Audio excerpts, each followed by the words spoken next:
بسم اللہ الرحمن الرحیم۔ حضرت ایوب علیہ السلام کے حوالے سے بات کرنا چاہتا ہوں۔ اللہ تعالیٰ کے بڑے ہی لاڈلے پیغمبر، اور اللہ کریم نے آپ کو اتنا نوازا تھا کہ آپ کے بہت زیادہ لہلہاتے کھیت تھے۔ اللہ پاک نے کثیر مال عطا کیا، اس کے علاوہ بہترین اولاد عطا کی، بیٹے بیٹیاں عطا کیے اللہ کریم نے۔ الغرض کے مال و دولت سے دین و دنیا میں اللہ کریم نے اتنا نوازا کہ اس کی کوئی حد نہیں ہے۔ مگر یہ بات پکی ہے کہ اللہ کریم جس کو نوازتے ہیں پھر اس کو آزمائش میں بھی ڈالتے ہیں۔ جو جتنا پیارا لگتا ہے اس کی آزمائش بھی اتنی سخت ہوتی ہے، پھر انعامات بھی اتنے زیادہ ہوتے ہیں۔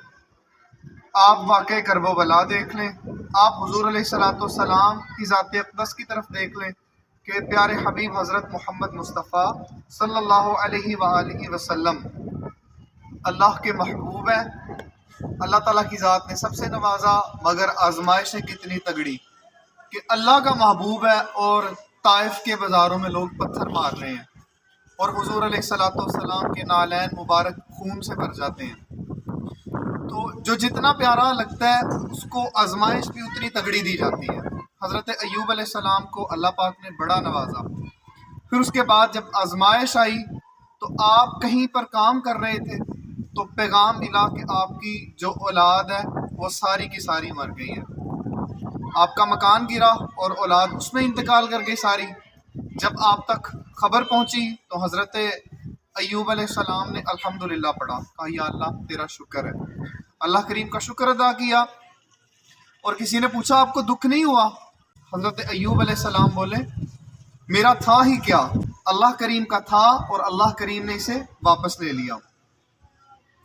اس کے بعد آپ کو خود بیماری لگ گئی، آپ کے جسم کے اوپر ایسی بیماری لگی جو آہستہ آہستہ کر کے آپ کے جسم کو کھا گئی۔ آپ کا جسم جو ہے وہ گلتا سڑتا رہا اور ختم ہوتا رہا، اور یوں پھر جو آس پاس کے لوگ تھے وہ بھی کراہت تو نہیں کہہ سکتے کیونکہ وہ اللہ کے نبی تھے، وہ غالباً اللہ کی طرف سے ہی حکم تھا کہ آپ یہاں سے کوچ کر جائیں۔ آپ کی بیوی حضرت رحمہ رضی اللہ تعالی عنہا آپ کو لے کر جنگل میں چلی گئی۔ جہاں پہ صبر حضرت ایوب علیہ السلام کرتے تھے وہیں پہ صبر آپ کی بیوی حضرت رحمہ رضی اللہ تعالی عنہا کرتی تھی۔ دونوں کا تگڑا امتحان تھا، یہاں تک کہ وہ بیماری بڑھتی یہاں تک پہنچی کہ آپ کے دل کی طرف اور زبان کی طرف آنا شروع ہوئی۔ تو حضرت ایوب علیہ السلام نے اللہ کریم سے عرض کی یا باری تعالیٰ اب تک جو ہوا سو ہوا، سب کچھ میں نے برداشت کیا، مجھے شفا عطا فرمائیں کہ یہ بیماری اب آپ کی یاد میں خلل کا سبب بن رہی ہے، یہ مجھے آپ کے ذکر سے غافل کر رہی ہے، یا اللہ میری مدد فرمائیں۔ تو پھر اللہ کریم نے ارشاد فرمایا اے ایوب اپنے پاؤں کی ایڑی ماریں۔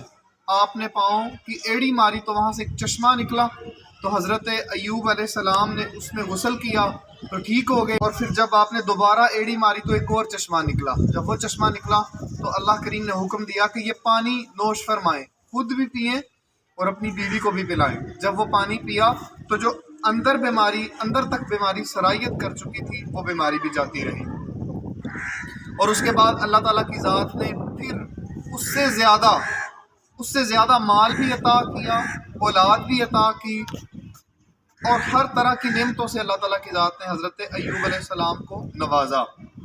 تو سامعین یہ بات کرنے کا مقصد فقط اتنا ہے کہ ہم چھوٹی چھوٹی باتوں سے پریشان ہو جاتے ہیں، چھوٹی چھوٹی چیزیں ہمیں بہت زیادہ دکھ دیتی ہیں، درد دیتی ہیں، اور ہم پریشان ہو جاتے ہیں، جبکہ اللہ کریم ہر وقت مومن جو ہوتا ہے نا اس کی زندگی کا ہر لمحہ آزمائش کا لمحہ ہوتا ہے۔ اور جیسا کہ میں نے پہلے بتایا کہ جو جتنا اللہ پاک کو پیارا لگتا ہے اس کی آزمائش، اس کا امتحان اتنا ہی تگڑا ہوتا ہے، اور جو آزمائش میں کامیاب ہو جاتے ہیں، صبر کر جاتے ہیں، شکر کر جاتے ہیں، اللہ کریم نے ان کے لیے بڑے انعامات رکھے ہیں۔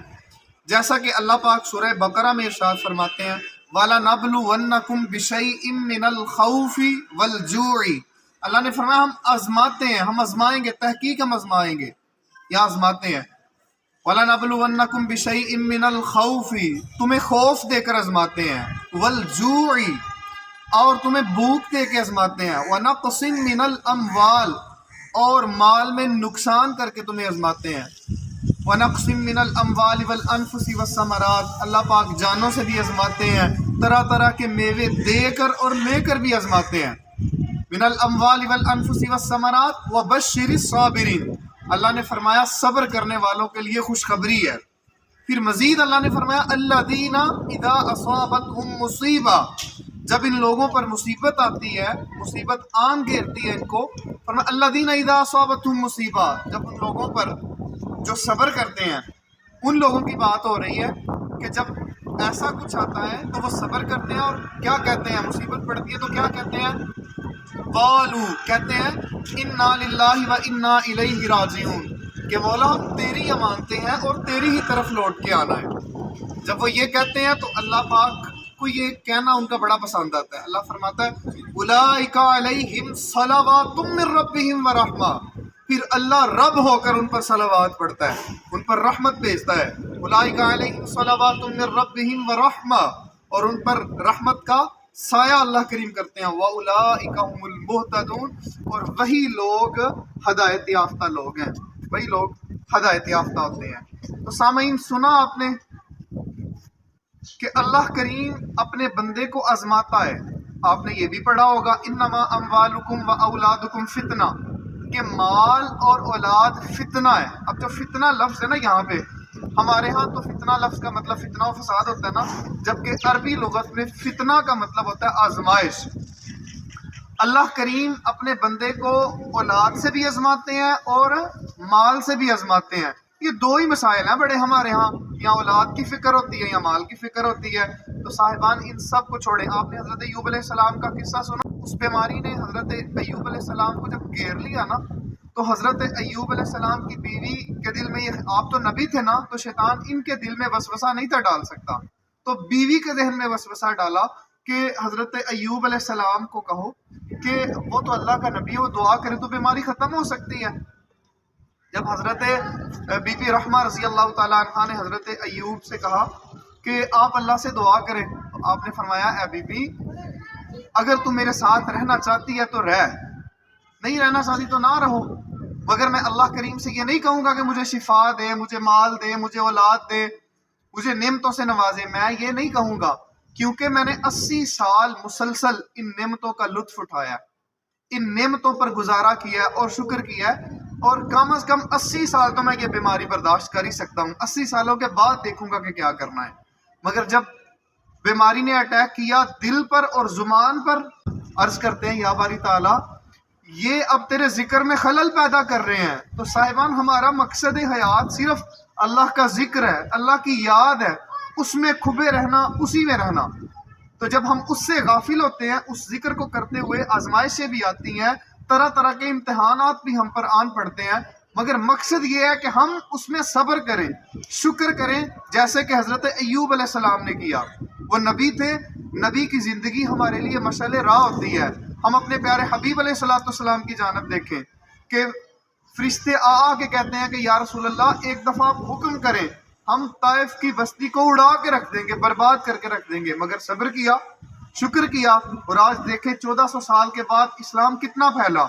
ہم نے ان کو دیکھا نہیں، مگر محبت اتنی ہے کہ ان کی ایک جھلک دیکھنے کے لیے ہم اپنی جانیں تک قربان کرنے کے لیے تیار ہیں۔ الحمدللہ ثم الحمدللہ۔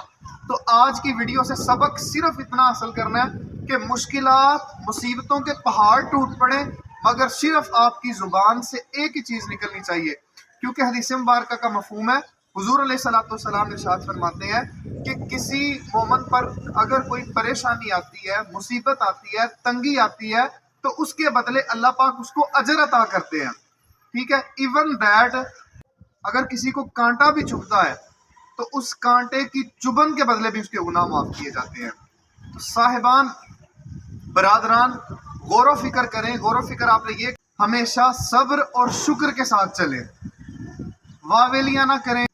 ساری مصیبتیں، مشکلیں یہیں آن پڑنی تھی، لہٰذا صبر سے زندگی بسر کریں، اور صبر کریں گے تو سکون آئے گا، اگر صبر نہیں کریں گے، اللہ فرماتا ہے ان اللہ مع الصابرین، میں صبر کرنے والوں کے ساتھ ہوں، واللہ یحب الصابرین، میں صبر کرنے والوں سے محبت کرتا ہوں۔